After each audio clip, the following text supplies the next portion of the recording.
కుహు సరాగాలే శృతులుగా కుశలమ అనే స్నేహం పిలువగా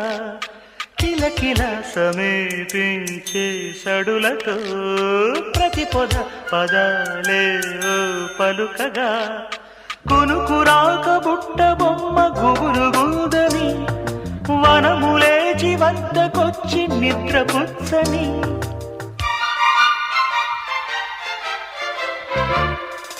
జామురాతిరి జాబిలమ్మ జోలపాడన ఇలా